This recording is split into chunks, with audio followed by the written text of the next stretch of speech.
आप सभी को राधे राधे। आइए यूनिक हिंदी क्लासेस के साथ जुड़ते हैं और व्याकरण के इसी क्रम में हम आज संज्ञा और संज्ञा के भेद इत्यादि पढ़ेंगे, इसलिए आप निरंतर बने रहें। हम देख रहे हैं कि स्टूडेंट्स वीडियो तो देखते हैं, लाइक बहुत कम मात्रा में मिल रहे हैं, इसलिए आप लाइक भी करें। अगर आप वीडियो को देख रहे हैं, अच्छा लग रहा है तो आप लाइक अवश्य करें और चैनल को अधिक से अधिक स्टूडेंट तक, विद्यार्थियों तक शेयर कर दें ताकि उन सभी को लाभ मिल सके जो पढ़ना चाहते हैं। इसलिए निःशुल्क अध्ययन करने के लिए आप जुड़ें। आइए विलंब न करते हुए संज्ञा पढ़ते हैं।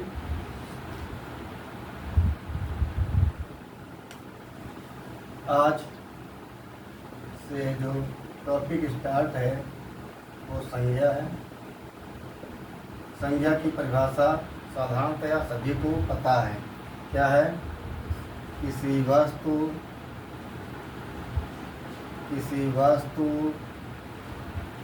व्यक्ति, स्थान, किसी वस्तु, व्यक्ति, स्थान है ना, पदार्थ,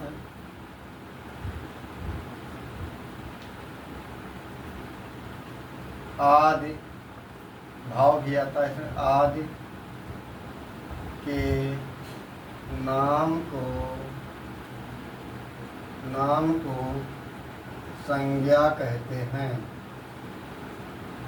संज्ञा कहते हैं, ठीक है।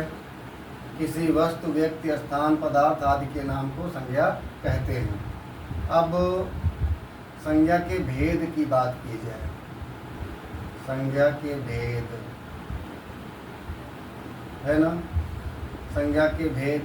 तो संज्ञा के जो भेद होंगे वो आपको मिलेंगे कितने, कॉमन तौर पर कितने मिलेंगे? वो आपको 5 मिलेंगे। कितने? 5। एक तो आपका है व्यक्तिवाचक संज्ञा। व्यक्तिवाचक।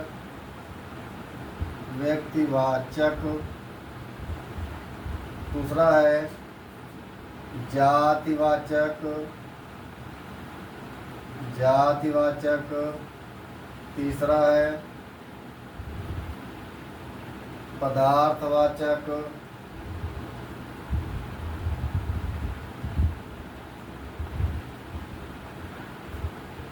फिर है समूहवाचक।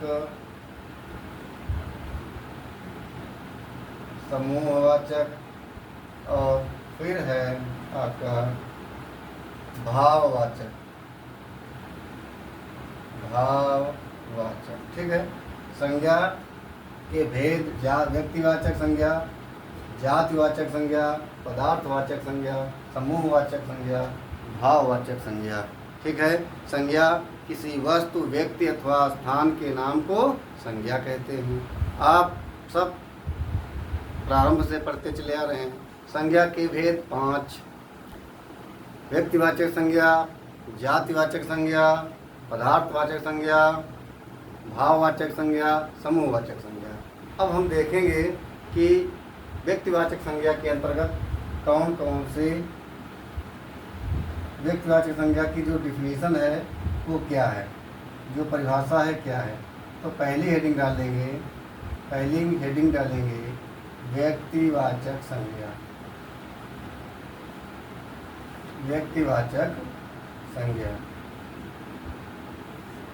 व्यक्तिवाचक संज्ञा के अंतर्गत पदार्थ के एक होने का बोध होता है, यानी एक ही पदार्थ का बोध होता है, वो व्यक्तिवाचक, या एक ही व्यक्ति का बोध होता है। व्यक्तिवाचक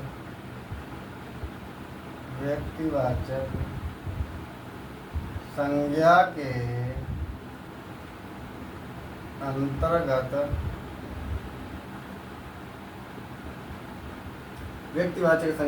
अंतर्गत पदार्थ व्यक्ति है ना के एक होने का बोध होता है, के एक या अकेले होने का बोध होता है, एक होने का बोध होता है। जैसे किसी का नाम ले लिया गया, मान लो रोहन, है ना, मान लो हिमालय, ठीक है, मान लिया एक नाम ले लिया गंगा, नदी का नाम लिया, ठीक, गंगा नदी, ये नदी है, ठीक है। इस प्रकार से ये रोहन एक है, हिमालय एक है, गंगा नदी एक है। व्यक्ति वाचक संज्ञा के अंतर्गत पदार्थ या व्यक्ति के एक होने का बोध होता है। जिसमें हमें एक होने का बोध हो वह व्यक्तिवाचक संज्ञा के अंतर्गत आता है। अगर दूसरे की बात करेंगे तो जातिवाचक संज्ञा, जातिवाचक संज्ञा इसमें क्या है, इसमें उस वस्तु व्यक्ति के पूरी जाति समूह जाति का वर्णन किया जाता है। जैसे अब इसकी परिभाषा लिखेंगे तो क्या लिखेंगे, जातिवाचक संज्ञा के अंतर्गत, जातिवाचक संज्ञा के अंतर्गत, जातिवाचक संज्ञा के अंतर्गत या संज्ञाओं से, ऐसे लिख सकते हैं, जातिवाचक संज्ञाओं से किसी वस्तु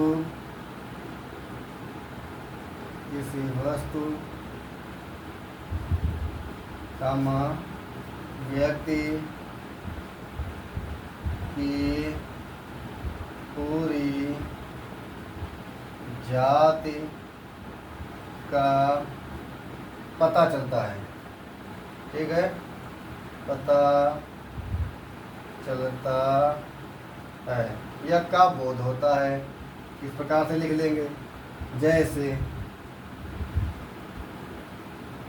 जैसे कह दिया गया घोड़ा, ठीक है, तो घोड़ा की पूरी जाति वो जाति के अंतर्गत आ जाएगा, जातिवाचक संज्ञा के अंतर्गत आ जाएगा। अगर कह दिया जाए चेतक, अगर कह दिया जाए चेतक, तो चेतक जो है वो व्यक्तिवाचक संज्ञा के अंतर्गत आ जाएगा।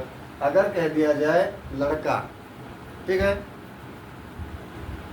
अगर कह दिया जाए लड़का, ठीक है, तो लड़का, लड़कों की जो जाति है यानी लड़के, वो सब जातिवाचक संज्ञा के अंतर्गत आ जाएंगे।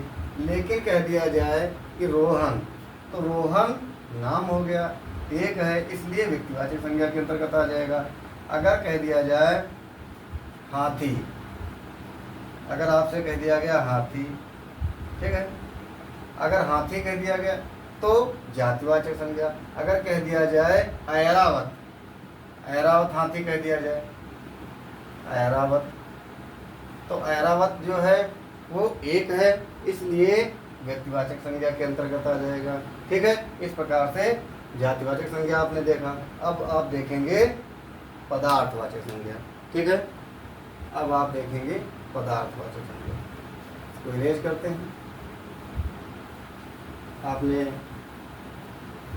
स्क्रीनशॉट ले लिया होगा, अगर नहीं ले पाए वीडियो को रोक करके लिखते चलेंगे, नोट्स बनाते चलेंगे। दिक्कत कहीं भी हो आप 1, 2 बार 3 बार वीडियो को देखेंगे, आपको संज्ञा में कोई दिक्कत नहीं रह जाएगी, ये हमारा वादा है, ठीक है। बस लगना पड़ेगा, मेहनत करनी पड़ेगी। बिना मेहनत इस संसार में कुछ मिलता नहीं है। बाकी कर्म और फिर उसका फल देने वाला प्रभु।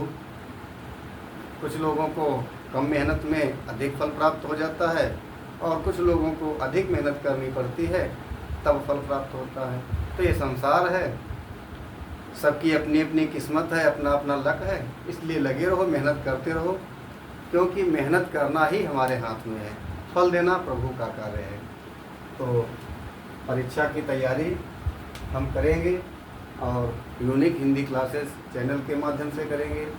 जो महत्वपूर्ण टॉपिक हैं उनको हम क्रमबद्ध तरीके से लिए चल रहे हैं। आप अधिक पढ़ने के लिए हमारे चैनल को सब्सक्राइब अवश्य करें और उन छात्रों तक ज़रूर पहुंचा दें जिनको इनकी या हिंदी व्याकरण की आवश्यकता है। इसके बाद हम हिंदी साहित्य पर फोकस करेंगे। अगर आप सब साथ देंगे और निरंतर सब्सक्राइब करते रहेंगे, संख्या बढ़ती हुई दिखेगी, तो हम हिंदी साहित्य पर भी कार्य करेंगे। ठीक है, आइए देखते हैं। व्यक्तिवाचक संज्ञा हो गई आपकी, जातिवाचक संज्ञा हो गई। अब हम देखने जा रहे हैं पदार्थवाचक संज्ञा।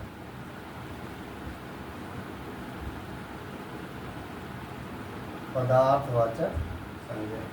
अच्छा, पदार्थ द्रव्य, इसके अंतर्गत क्या है?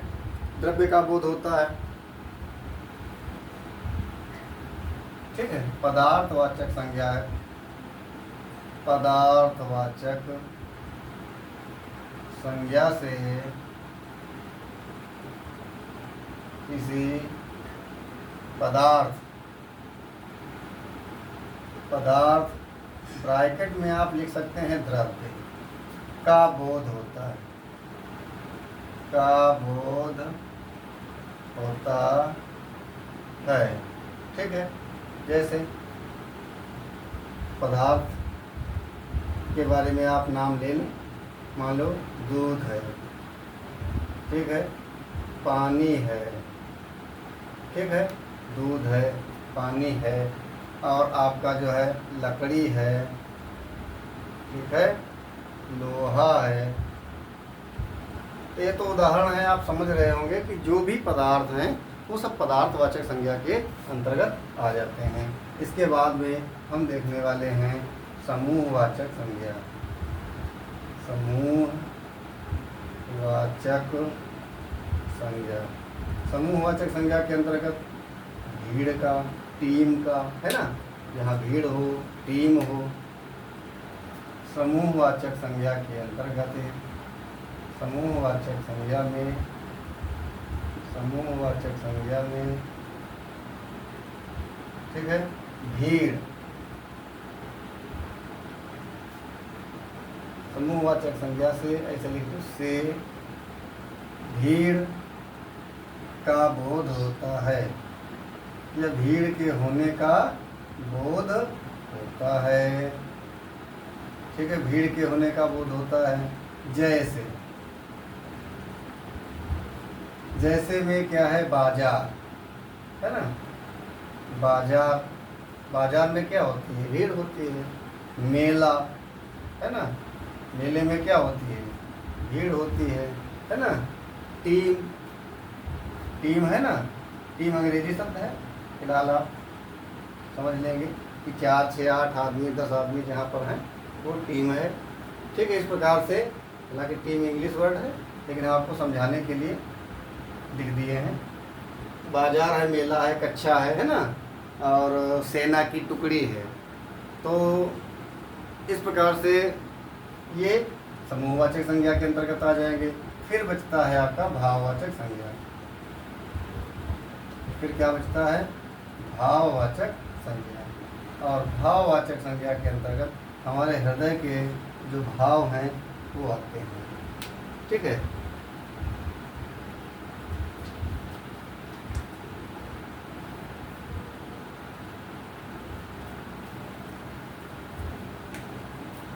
भाववाचक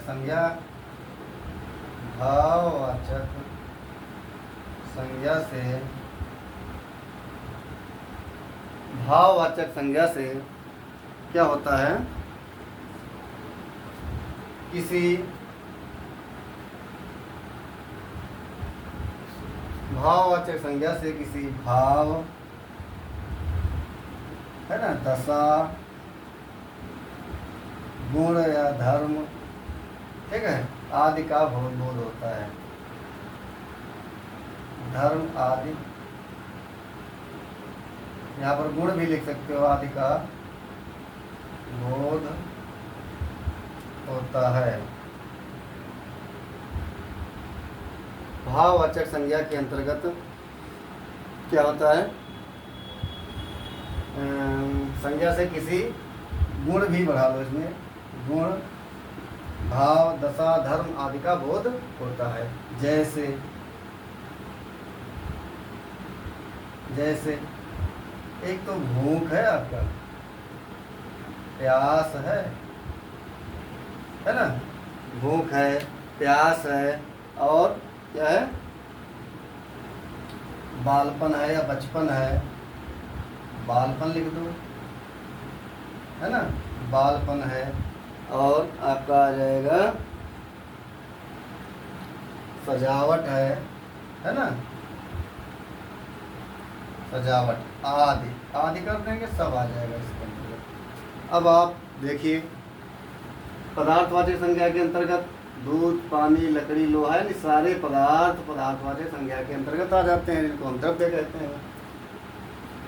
फिर समूहवाचक संज्ञा के अंतर्गत जितनी भीड़, जहाँ पर आप भीड़ देख रहे हैं वो सब समूहवाचक संज्ञा के अंतर्गत आएंगे। उनका भीड़ का कुछ ना कुछ नाम होगा, जो नाम दिया जाएगा वो जैसे बाजार है, मेला है, टीम है, कक्षा है, इस प्रकार से सेना की टुकड़ी है, तो समूहवाचक संज्ञा के अंतर्गत आ जाएगी। भाववाचक संज्ञा में गुण है, भाव है, दशा है, धर्म है आदि का बोध कराया जाएगा, जैसे भूख है, प्यास है, ठीक है, बालपन है, सजावट है, ये क्या है, भाववाचक संज्ञा के अंतर्गत आ जाते हैं। तो अब आप स्क्रीनशॉट लेना चाहें ले लें, फिर हम आगे बढ़ते हैं।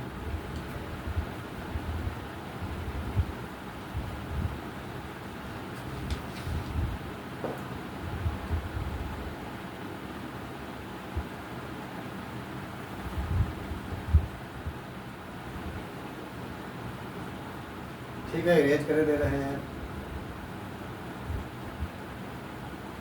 अब इरेज करे दे रहे हैं। आपने संज्ञा पढ़ ली, ठीक है, आपने संज्ञा पढ़ ली है।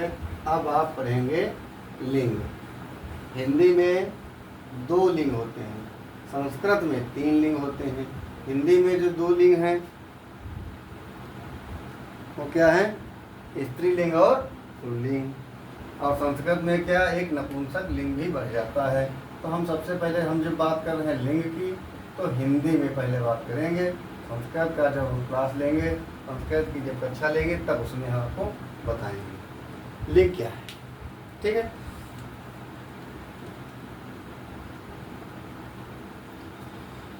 साधारण सी परिभाषा लिखेंगे। संज्ञा के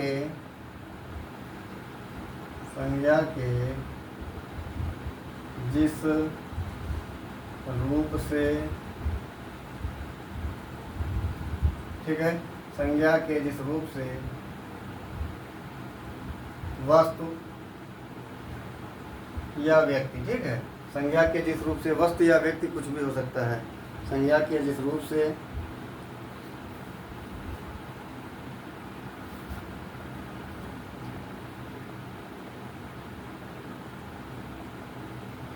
वस्तु या व्यक्ति, वस्तु ना लिखो, संज्ञा के जिस रूप से इस बात का बोध हो, इस बात का बोध हो कि, इस बात का बोध हो कि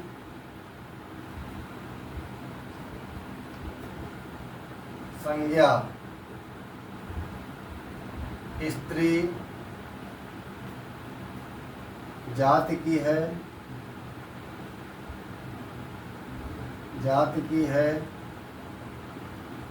या पुरुष जाति की है, ऐसे लिख लें आप, पुरुष जाति की।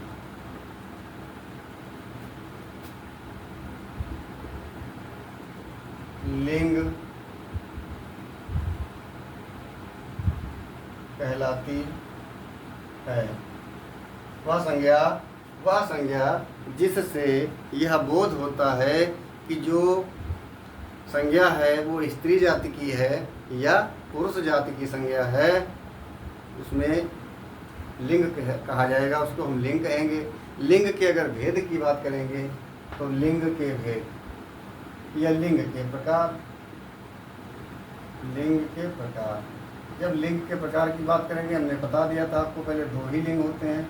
एक होता है पुल्लिंग और दूसरा होता है स्त्रीलिंग। ठीक है। पुल्लिंग के अंतर्गत पुरुष जाति का बोध हो। संज्ञा, यही भी लिख रहे हैं, संज्ञा के जिस रूप से, संज्ञा के जिस रूप से पुरुष जाति का बोध होता है, पुरुष जाति का बोध हो, वो पुल्लिंग कहलाता है। ठीक। इसी लिंग में क्या है, संज्ञा के जिस रूप से, संज्ञा के जिस रूप से स्त्री जाति का बोध हो, संज्ञा के जिस रूप से स्त्री जाति का बोध हो, तो क्या कहलाएगा, स्त्रीलिंग। जैसे उदाहरण की बात करेंगे, जैसे जैसे में क्या आ जाएगा, राम, ठीक है, रोहन, ठीक है, फिर आपका आ जाएगा, राम है, रोहन है, फिर आपका घोड़ा, ठीक है, फिर आपका मान लो बैल, ठीक है, फिर आपका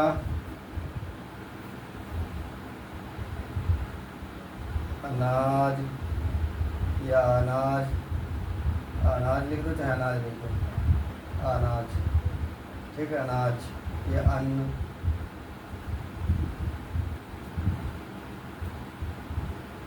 अनाज।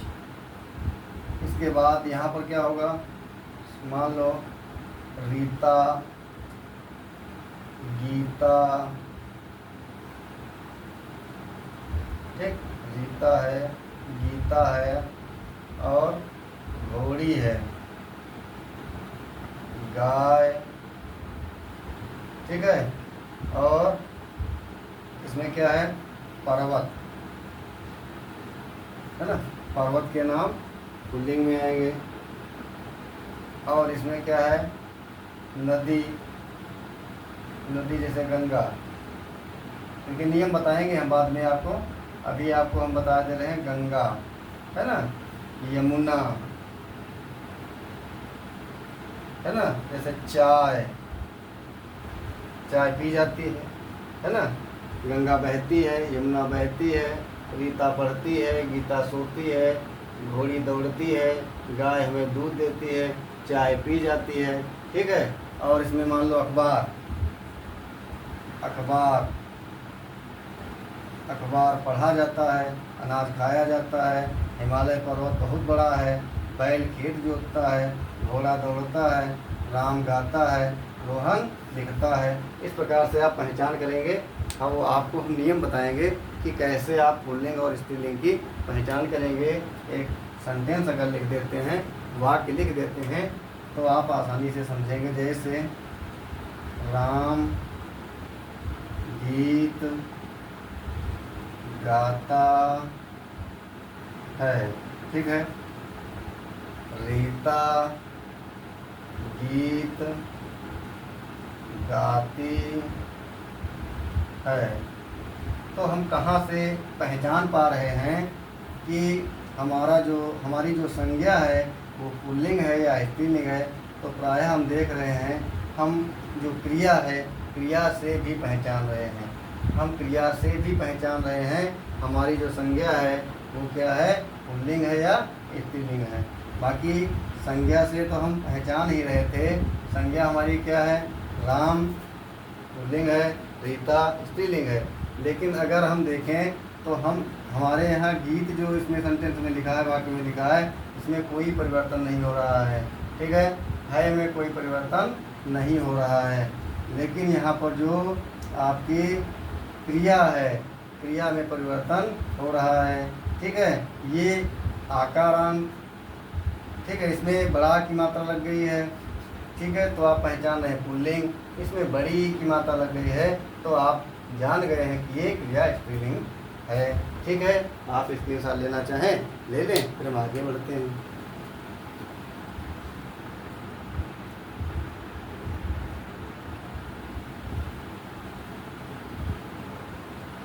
अब हम आपको बता रहे हैं वचन, वचन पढ़ाएंगे। ठीक है, इनके नियम आपको बताए जाएंगे अगली कक्षा में, इसलिए आप निरंतर बने रहिए। आपको अगर डीपली पढ़ना है तो आप चैनल को सब्सक्राइब कर लें। हम आपको कंटेंट निःशुल्क उपलब्ध कराने का प्रयास करते हैं, और आप अगर पढ़ना चाहते हैं, यदि आप पढ़ने की इच्छुक हैं, तब तो आप हमारे चैनल से अवश्य जुड़ेंगे। लेकिन हमारे यहाँ कोई मनोरंजन, किसी प्रकार का कोई समय गंवाने का कार्य नहीं किया जाता है। हम निरंतर कक्षा में पढ़ाने का ही प्रयास करते हैं कि हम कम समय में अधिक से अधिक कंटेंट बच्चों को उपलब्ध करा पाएँ। इसलिए आप हमारी कक्षा में बने रहें, जुड़ें, लाइक और शेयर अवश्य करें। जितना ही आप लाइक करेंगे कक्षा को, उतना ही हमें अच्छा लगेगा और हम अगली कक्षा मेहनत से पढ़ाएंगे। ठीक है, वचन इंग्लिश में इनको नंबर कहते हैं। वचन क्या होता है? एक वचन और दो वचन। ठीक है, संस्कृत की बात करेंगे तो 3 वचन होते हैं, एक वचन, द्विवचन और बहुवचन। लेकिन अपने यहाँ हिंदी में एक वचन और बहुवचन होता है। वचन की बात करेंगे, वचन होता क्या है, परिभाषा की बात करेंगे तो संज्ञा अथवा सर्वनाम, संज्ञा अथवा सर्वनाम के जिस रूप से, संज्ञा अथवा सर्वनाम के जिस रूप से इनके एक या अनेक होने का, इनके एक या अनेक होने का बोध होता है, बोध होता है, वचन कहलाते हैं। वचन कहलाते हैं। वचन कहलाता है या कहलाते हैं, क्योंकि दो वचन है तो बहुवचन में तो आ ही जाएगा। वचन के भेद, वचन के भेद, तो वचन के 2 भेद होते हैं, हमने बताया आपको। कौन कौन से? एक वचन, एक वचन और बहुवचन। बहुवचन अगर इसके अंतर्गत लिखना चाहें तो लिखें कि संज्ञा अथवा सर्वनाम के, संज्ञा अथवा सर्वनाम के एक होने का बोध होता है। एक वचन के अंतर्गत संज्ञा अथवा सर्वनाम के एक होने का बोध होता है। बहुवचन के अंतर्गत संज्ञा अथवा सर्वनाम के, संज्ञा अथवा सर्वनाम के, सर्वनाम के एक से अधिक, एक से अधिक होने का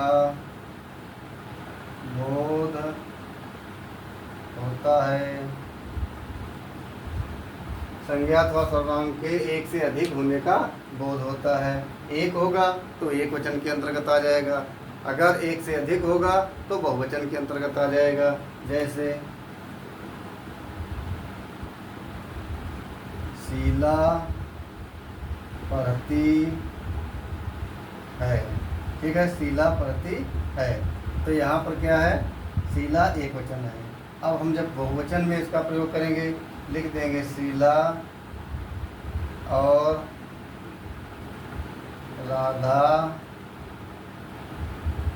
पढ़ती हैं। शीला और राधा पढ़ती हैं।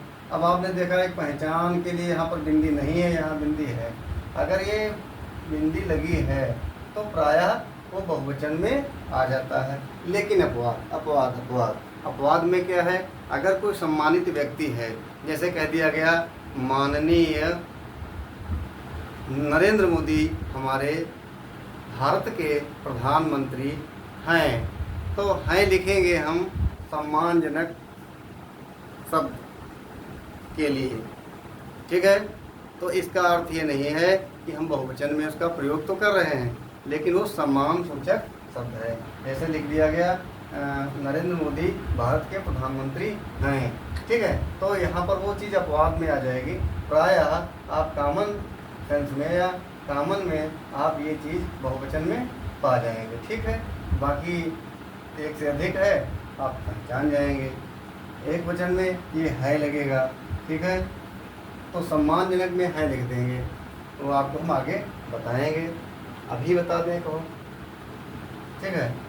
अपवाद, अगर अपवाद की बात करेंगे तब लिखेंगे यहाँ पर कि माननीय नरेंद्र मोदी जी भारत के प्रधानमंत्री हैं, ठीक। तो यहाँ पर आप देख रहे हैं जो हैं शब्द है ये सम्मान सूचक है। क्या है? सम्मान सूचक है, इसलिए प्रयोग किया गया है, ठीक है। अब यहाँ पर क्या है, मान लो दिल्ली भारत की राजधानी है, दिल्ली भारत की राजधानी है, ठीक है। इस प्रकार से आपने देखा यहाँ पर एक वचन में है का प्रयोग हो रहा है, ठीक है।